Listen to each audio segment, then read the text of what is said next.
Hello, I'm Lisa, and I'm here to tell The Lion Inside by Rachel Bright and illustrated beautifully by Jim Field. The Lion Inside. So, shh, story time. Shh, it's story time. In a dry, dusty place where the sand sparkled gold stood a mighty flat rock, all craggy and old. And under that rock, in a tiny little house, lived the littlest, quietest, meekest brown mouse. He was so very tiny, so incredibly small, that nobody noticed him ever at all. He was trod on, ow, and sat on, ouch, and ignored and forgotten. Yes, mouse life was tough. Meanwhile, far above, on top of the rock, times were quite different. It was lion o'clock. This huge toothsome creature made sure everyone saw how important he was by how loud he could roar. He was head of the pack. He was shouty and tough. He loved showing the crowd he was made of strong stuff.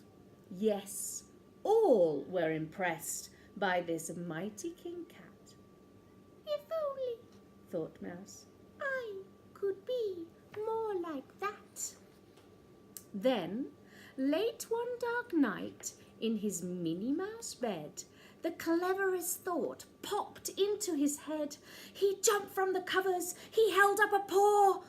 I've got it, he said. What I need is a roar. I mean, what if this little weeniest mouse with the weeniest squeak was a little more grrr and a little less meek? Well, he'd still be the smallest of the fuzzy brown mice, but he'd make friends and join in, and life would be nice. Yes, thought the mouse, I must find out how. I will learn how to roar, and I will learn it now. But, oh gosh, there was only one beast who could teach him this thing, but might make him a feast.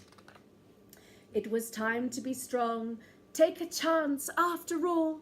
Forever was such a long time to feel small. So he made himself brave, and he thought like a winner. He set off for the top, hoping not to be dinner. It felt like the scariest thing he could do, but if you want things to change, you first have to change you. The further he climbed, the closer he got to the slumbering lion reclining on top. Then, at last, he stood on his tippy toes. He found himself suddenly nose to nose. Ahem! Pardon me. Wake up, Mr. Lion. You've got company. Squeak, Mr. Lion. What I've come for you is squeak. Do you think you could teach me to roar? A silence befell that twinkling plain. Lion opened his eyes and puffed out his mane. Time slowed right down. Why, it felt like a week. Then he opened his mouth and he let out an eek. The lion was shaking, his paws all a-thumble. He was backing away with a scrambling tumble. Don't hurt me, he whimpered. Oh, try to be nice. Well, my goodness, this lion was frightened of mice. Don't worry, Mouse Peep. I'm a friend, not a foe. Let's rock this together. We'll have fun, don't you know? That was a magical moment for sure, when Mouse didn't feel at all very small. He had found his true voice and learned to speak out, and for that you don't need a roar or to shout. And from that day and always the two were a pair. They both liked the rocked better, now the rock was to share. The mouse, while still little, felt big in his head, and Lion, he still roared, but with laughter instead. Ha ha ha! Yes, that day they both learnt that no matter your size, we all have a mouse and a lion inside. The end.